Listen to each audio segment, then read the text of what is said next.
నాకు రాజకీయాలు, నాకు డబ్బు సంపాదనకి, నాకు డబ్బు సంపాదన, నేను బిగ్ యాక్టర్. నేను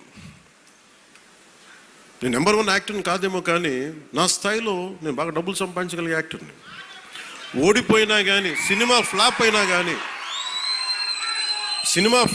కానీ డబ్బులు చేసుకునే కెపాసిటీ ఉంది నా సినిమాలకి. అది మీ అందరి అభిమానం, ప్రేమ వల్ల.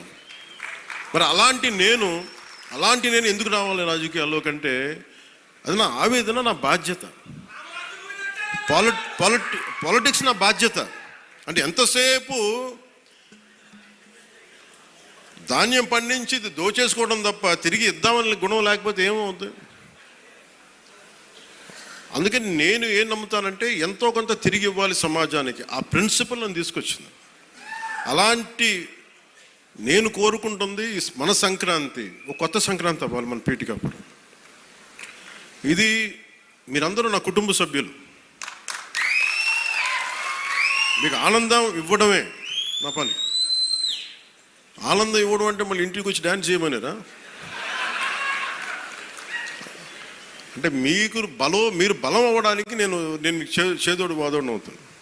అలాగే మా ఇంటికి వచ్చే పేరెంటాలకు వచ్చే ఎన్ని పేరెంటాలు వస్తే పని వాళ్ళు చేస్తారు. ఇప్పుడు మామూలుగా సంక్రాంతి సంబరాలని పోతే ఎవడు కూడా రాజకీయాలు మాట్లాడరు. కానీ నిన్న ఈయన పవన్ కళ్యాణ్ అడిగిపోయినాడన్నా, నాకు రాజకీయాలు అంటే పెద్దగా ఇంట్రెస్ట్ లేదు,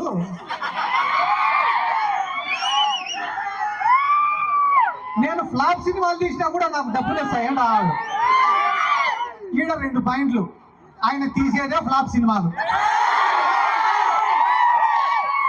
ఫ్లాప్ సినిమాలు తీసినా నాకు డబ్బులు వస్తాయి, నీకు డబ్బులు వస్తాయి, బాగానే ఉంది. మళ్ళీ ప్రొడ్యూసర్ల పరిస్థితి ఏంది, డిస్ట్రిబ్యూటర్ల పరిస్థితి ఏంది, నీ కోసం గుడ్డలు తెచ్చుకునే నీ అభిమానుల పరిస్థితి ఏంది? అవన్నీ నాకు అనవసరము, నాకు మాత్రం లెక్క వస్తుందంట.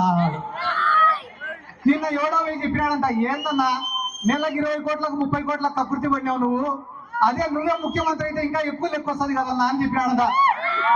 ఒరే, మనం ముఖ్యమంత్రి అయినామంటే మళ్ళా దానిపైన ప్రత్యేకంగా శ్రద్ధ పెట్టాలరా. మనకు మెంటల్ గా, ఫిజికల్ గా స్ట్రెస్. అదే చంద్రబాబు నాయుడు నమ్ముకున్నామనుకో, నెల మన ఇంటికే పంపిస్తాడు కదా లెక్క. వీళ్ళందరి గురించి నేను ఎందుకు చెప్తానా అంటే, వీళ్ళు కూడా జగన్ సార్ గురించి మాట్లాడే మొగలేనా.